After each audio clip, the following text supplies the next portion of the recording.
एक बहुत महत्वपूर्ण खबर आ रही है और ये खबर ऐसे ही मत समझिएगा, ये कमजोर खबर नहीं है। पाकिस्तान खुद पीओके सरेंडर कर सकता है और ये सुनने के बाद मुनीर के होश फाख्ता हैं।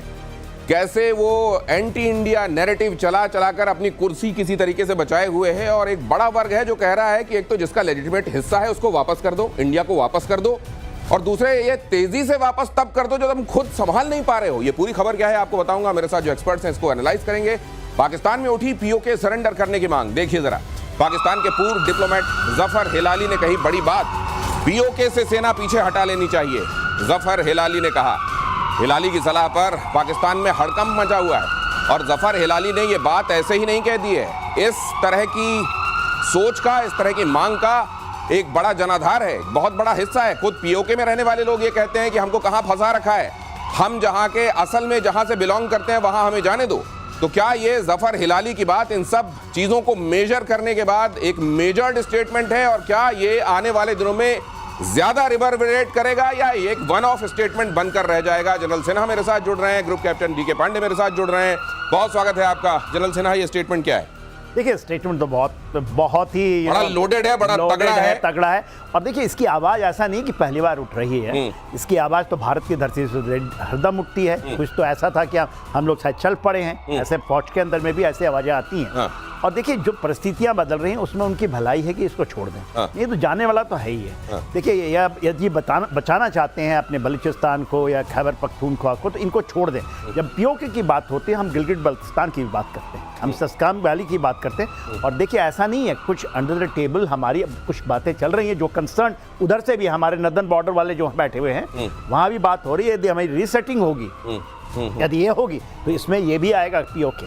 नॉर्दर्न बॉर्डर वाले बैठे हुए मतलब चाइना की तरफ इशारा है क्या आपका? आप समझ रहे हैं? ये अगर चाइना की तरफ इशारा है और रीकैलिब्रेट, रीमेजरमेंट की बात की जा रही है, तो इससे पहले कि कोई एक थप्पड़ पड़ने वाला है वो हो और उसमें बेइज्जती हो, उससे पहले अपना गाल हटा लो और जो है वो वाकई कर डालो। क्या ये असल में पाकिस्तान में एक सोच है जो पनप रही है?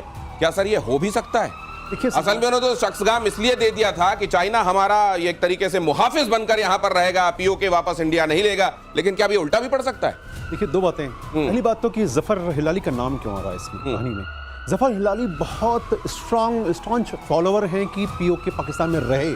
उस जैसा आदमी अगर बोल रहा है पीओके भारत में जा सकता है, वहां से आर्मी, पाकिस्तान आर्मी विड्रॉ कर लो, तो इसका मतलब कुछ है। अब चीजें क्या है कि जो चीजें, जैसे जो भी हालात हैं पाकिस्तान में, वो बदतर तो है और उनसे और ज्यादा बदतर है पीओके में, क्योंकि वहां पर कीमतें जो भारत पाकिस्तान में 300, 400, 350 रुपए किलो दाल चावल ये सब जो है, वहां पर 400 हो जाती पीओके में। अब जहां तक बात है चीन की भारत की दोस्ती की वजह से पाकिस्तान को बहुत इस समय दिक्कत है। भारत इतना करीब आ रहे हैं, तो जो पाकिस्तान से दुश्मनी के नाम पर, पाकिस्तान भारत की दुश्मनी के नाम पर जो चीन से दोस्ती करता था और पैसे लेता था, उसमें जरूर उसको लग रहा है कि शायद दिक्कत होने वाली है। नहीं तो अब ये खास तौर से पीओके में एक बड़ा कंसर्न ये हमेशा से भारत के लिए रहा है कि शख्सगाम जो है वो दे दिया गया था चाइना को, आप ये जानते हैं, पाकिस्तान की तरफ से। और पाकिस्तान ने शतरंज की बिसात में ये मोहरा इसलिए चला था कि हमारे लिए एक तरीके से दीवार बन जाएगी, चाइना की खुद की दीवार, और वो हमारे लिए प्रोटेक्शन वॉल की तरह काम करेगी। क्या सर ये सिनेरियो भी बदल रहा है? टोटल बदल रहा है। देखिए, आपने 3 नाम सुने होंगे, पाकिस्तान के नहीं, नेपाल के तरफ से आया था, लिम्पियाधोरा, काला पानी एंड लिपुलेख जी। लिपुलेख से शुरू हो गई, चाइना मान चुका है। जो 3 चीजें हुई थी, कहीं ना कहीं रीसेटिंग है। और मैं आपको ये बताता हूं, हमारे तरफ से तो पूरा जोर है, it is just matter of taking decision. कहा गया है ना, कोई भी बातचीत होगी तो पीओके पे बात होगी, नेक्स्ट बात जो होगी पीओके पे और टेररिज्म पे बात होगी। तो पीओके में बात यदि होनी है, और ये सब दुनिया को बता दिया गया, और ये एक है डिक्लेयर्ड, हमारा जो एक है 5 बातें आई हैं, उसमें एक है किसी भी फॉर्म में first time it will be talking about terrorism और पीओके की बात होगी। कहीं भी हम भारत किसी से भी बात करेगा तो पीओके की बात होगी और आतंकवाद को खत्म करने की बात होगी और पीओके को लेकर बात होगी। ये जनरल सिन्हा आपको ये बताना चाह रहे हैं कि जब भी असल में पाकिस्तान की तरफ से एक रवैया बन गया था, आदत बन गई थी कि हमेशा भारत की तरफ उसको प्रेशर में डालने के लिए कश्मीर कश्मीर कश्मीर की माला जपनी शुरू कर दो। अब कश्मीर नहीं, अब तो बात होगी पाक ऑक्यूपाइड कश्मीर की, भारत ने स्पष्ट कर दिया है। और इसीलिए जफर हिलाली, डीके पांडे बता रहे हैं कि ये तो वो हैं जो चाहते हैं पीओके को एकदम जकड़ के रखो। अगर वो कह रहे हैं तो क्यों कह रहे हैं?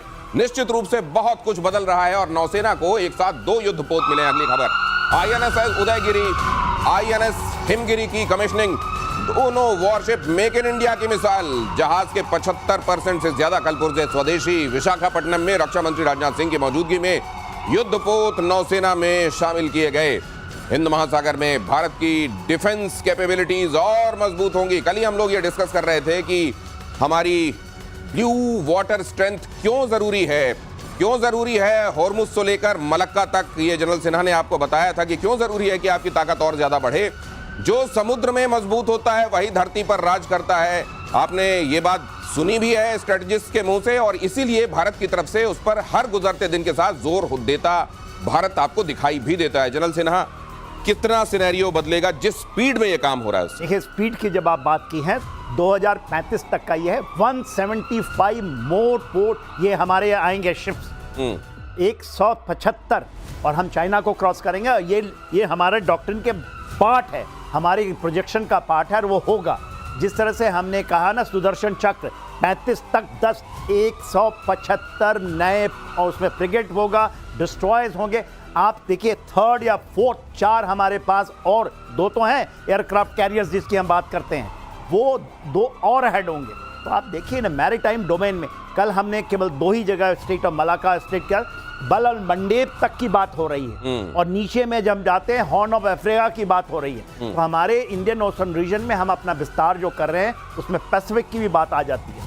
तो देखिए, आने वाले समय में बहुत ऐसे आयाम जुड़ रहे हैं, और उसमें नेवल पावर प्रोजेक्शन, किसी भी देश का नेवल अपने पावर को प्रोजेक्ट करना होता है तो नेवी एक ही ऐसी है, और इसको बताया था महान ने आज से बहुत पहले। वो एक्चुअली आप जमीन पे होते हुए देख रहे हैं भारत के संदर्भ। लेकिन ये डी के पांडे सर, 2 तरह की बातें हो रही हैं कि अब ज्यादातर जो वॉरफेयर हैं वो एरियल तरीके से लड़े जा रहे हैं, एरियल तरीके से थ्रेट आ रही है, एरियल तरीके से उससे निपटा जा रहा है।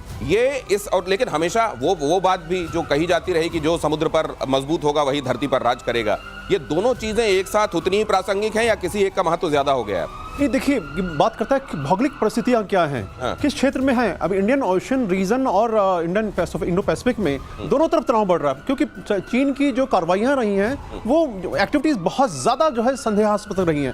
तो अब फिलीपींस का आपने देखा होगा, फिलीपींस हमसे ब्रह्मोस खरीद रहा है और भी मिसाइलें हमसे खरीद रहा है। क्यों? क्योंकि वो जान रहा है कि चीन जो हरकतें बढ़ती जा रही हैं। महत्वपूर्ण ये आइनस हिमगिरी और इनका ये MDL ने और GRSE ने बनाया है इसको। ये प्रोजेक्ट 17A है, जो कि ये फ्रिगेट प्रोजेक्ट 17 शिवालिक जो था उससे बेहतर है।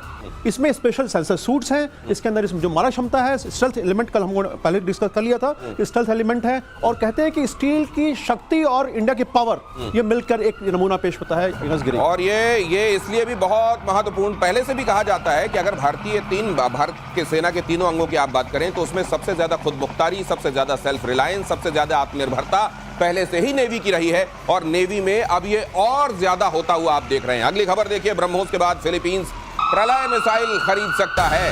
प्रलय मिसाइल को लेकर भारत और फिलीपींस में हो सकती है डील। प्रलय मिसाइल को DRDO ने भारत डायनेमिक्स लिमिटेड और भारत इलेक्ट्रॉनिक्स लिमिटेड के सहयोग से विकसित किया है।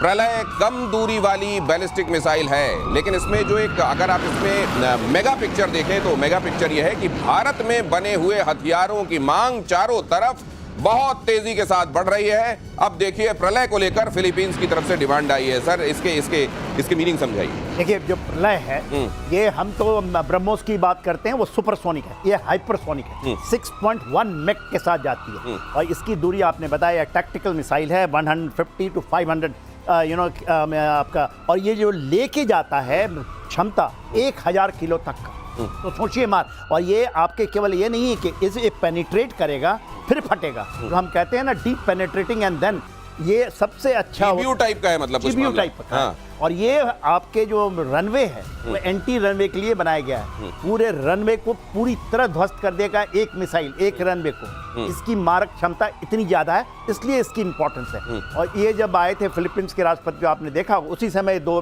प्रशिक्षण हुए थे जुलाई के महीने में, और उसी समय उन्होंने कह दिया कि ये हमने लेना है। ब्रह्मोस के बाद उनके साथ हमारा ब्रह्मोस चल ही रहा है, और $2 बिलियन का है ये। इसके बाद उन्होंने, क्योंकि इसकी जो आई है कैपेबिलिटी, ये इतनी अच्छी है, इतनी सटीक है, और हाइपरसोनिक है, 6.1 मैक, वो तो 3.5 मैक। एक बात मैं और जानना चाहता हूं कि उसी तरह की कैपेबिलिटी वाले जो दुनिया में दूसरी जगहों पर हथियार बन रहे हैं, कॉस्ट इफेक्टिविटी के मामले में, क्योंकि असल में चाइना का माल तमाम दुनिया भर में इसलिए फैला क्योंकि वो कम लागत में दे देते हैं दुनिया को। हम जो हथियार बना रहे हैं उसमें कॉस्ट इफेक्टिविटी के मामले में डी के पांडे सर हम कहां हैं?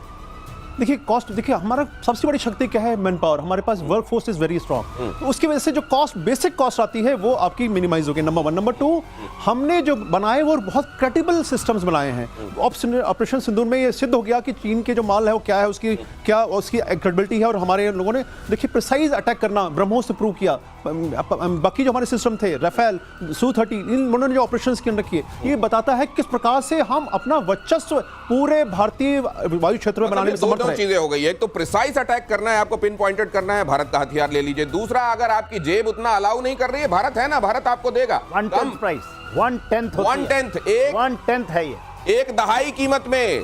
ये समझ लीजिए कि 10 गुना आप उसको पहले सस्ता कर दीजिए, दुनिया भर से आपको मिल रहा है जो, और उसके बाद भारत से ले लीजिए। और प्रिसीजन के मामले में ऐसा कि आपने देखा था ऑपरेशन सिंदूर के दौरान, मस्जिद सुभान अल्लाह का मामला देखा था आपने, डोम जहां जहां बने होते हैं केवल डोम की छतें उड़ा। प्रिसीजन के मामले में आप कुछ कह रहे थे सर? मैं ये कह रहा था, आपने देखा था थोड़े दिन पहले आपने चलाया था ना वो काल भैरव वाला। जी। काल भैरव का प्रेडिएटर से हुआ था तुलना, 1/10 है उसकी प्राइस। हाँ। और जब हम इसको रखते हैं और इसके अंदर में जो भी आपकी ये है एवियोनिक्स लगाई गई है, सेंसर लगा, क्योंकि वो भी बहुत इंपॉर्टेंट है, जो सेंस करके, क्योंकि फायर एंड फॉरगेट है, इन बिटवीन आप इसको इसकी कहीं भी इसकी रूटिंग चेंज कर सकते हैं। मान लीजिए आपने इसमें मार दिया, प्रलय has got that does capability. अच्छा, तो प्रलय में ये कि उसकी मनूवरिंग भी की जा सकती है, उसको जीबीयू टाइप आप इस्तेमाल कर सकते हैं। पहले जाएगा, पेनिट्रेट करेगा, अंदर जाके ब्लास्ट करेगा, और 150 से 500 किलोमीटर दूरी तक आपका कोई दुश्मन है तो फायर एंड फॉरगेट। ऑपरेशन सिंदूर को लेकर फिर ट्रंप का बयान। ट्रंप ने कहा परमाणु युद्ध था अगला स्तर। ट्रंप ने कहा उन्होंने 7 युद्ध रोके हैं, जिनमें भारत और पाकिस्तान के बीच युद्ध भी शामिल है। उन्होंने कहा कि युद्ध रोके जाने तक 7 लड़ाकू विमान गिराए जा चुके थे। इसके पहले ट्रंप 5 फाइटर जेट की बात कर रहे थे, तो 5 से पाकिस्तान के फाइटर जेट जो हिंदुस्तान ने मार गिराए, उनकी संख्या अब ट्रंप 7 बता रहे हैं। अगर ट्रंप 17 भी बता दें तो इतना लंच खिलाया है उन्होंने मुनीर को कि मुनीर मुंडी नहीं हिला सकता ना में, तो उनको मुंडी हिलानी पड़ेगी हाँ में। ट्रंप जो कह रहे हैं उसके साथ साथ चलना पड़ेगा मुनीर को, और अब 5 से संख्या 7 तक पहुंच गई है। और ये हर कुछ दिन में ऑपरेशन सिंदूर, ये पूरी दुनिया समझ रही है कि इस बार भारत ने पाकिस्तान का न्यूक्लियर ब्लफ, उसको नेस्त नाबूद कर दिया। हमेशा वो न्यूक्लियर की जो बात करता था, किराना हिल में जो आप धुआं उठता देख रहे थे, उसके बाद से उसकी जुबान सिल गई थी। और अब ट्रंप जब ये बात कह रहे हैं तो ये तो बताता है कि मामला कितना बड़ा था। आप जानते हैं ट्रंप चाहते हैं नोबेल, और इसलिए बार बार कहीं भी दुनिया में अगर पीस का पी होता है तो इस समय वो खड़े दिखाई देते हैं, ये बताने के लिए कि ये मेरा था भाई साहब, मेरा कराया हुआ है। लेकिन इससे एक बात और भी स्टेब्लिश होती है कि जो नुकसान हुआ था, जो एट्रिशन हुआ था पाकिस्तान को, बहुत बहुत ज्यादा हुआ है, जितना दिखता है या स्वीकारा जा रहा है या खुद भारत ने बताया सर। देखिए, ये ट्रंप का शायद 30वां बार बोल रहे होंगे, 29 पहुंच गए थे, तीसरा इन्होंने मार दिया। मुझको लगता है महीने में 30 या 35 का टारगेट लेके चलते हैं ये। हाँ, तो उन्होंने कह दिया। और उन्होंने जो बड़ी बात की थी कि ये हमने कहा था कि टैरिफ के ऊपर में कुछ कहते थे, ट्रेड के ऊपर में हमने इन दोनों को करवाया। बताइए 50% कैसे लगा दिया इन्होंने? अभी कर लिया हमने, बात मान लिया, छोड़ देना चाहिए था। तो ये तो आज ही साइन कर रहे हैं, आज साइन किया, आज रात, कल रात से, कल सवेरे इंप्लीमेंट हो जाएगा 50%। और भारत ने तो ऐसा दिया है, देखो आपको पता लगेगा, 2 दिन के बाद आप डिस्कस करेंगे कि इसका क्या असर आएगा उन पर, हम पर नहीं। सर अभी पुष्ट खबरें नहीं हैं, लेकिन खबर तो ये भी आ रही है कि ट्रंप मोदी जी से बात करने के लिए 4-5 बार फोन लगा दिया उन्होंने। ये जर्मनी के एक अखबार की तरफ से दावा है, एक वहां का न्यूज प्लेटफॉर्म है फैज, वो दावा कर रहा है कि भारत पाकिस्तान संघर्ष जब चल रहा था उस समय और उसके बाद से 5 बार मोदी जी को ट्रंप ने फोन लगाया है। ट्रंप का फोन मोदी जी ने उठाया नहीं है। अमेरिकी डेलीगेशन आ रहा था, भारत ने उसको मना कर दिया, मोदी ने कहा नहीं, आने की आवश्यकता नहीं है। तो भारत तो अपना रुख साफ कर चुका है, उसके बीच में ट्रंप के ये दावे भी आते जा रहे हैं। देखिए, टैरिफ के खिलाफ हमने बहुत जबरदस्त युद्ध छड़ा हुआ है। शायद अभी आम लोग समझ नहीं पा रहे हैं। ये जीएसटी का जो अभी प्रधानमंत्री ने अनाउंसमेंट किया, उसके पीछे कारण क्या है? जीएसटी देखिए 2 स्लैब में आएगा, और जो इसेंशियल्स हैं उस पर सबसे कम होगा आपका जीएसटी, यानी कि जो आम आदमी को है, आम आदमी बाहर की चीज नहीं, आप भारतीय खरीदेंगे ना। 12% और 28% वाला हटा दिया, 18 वाला रहेगा, 5-18 रहेगा। तो इसेंशियल गुड्स पर 5 रहेगा। तो 5, अगर आप सोचिए जो आपकी जरूरत की चीजें हैं, आप बाहर की क्यों खरीदेंगे? आप भारत की खरीदेंगे। पहला जो स्वदेशी की तरफ उनका जो है इनडायरेक्टली बहुत तरीके से इन्होंने ये घोषणा की, और दिवाली से पहले कहा कि हम आपकी दिवाली सुपर दिवाली मनाएंगे। For more of such videos do like, share and subscribe to ET Now Swadesh.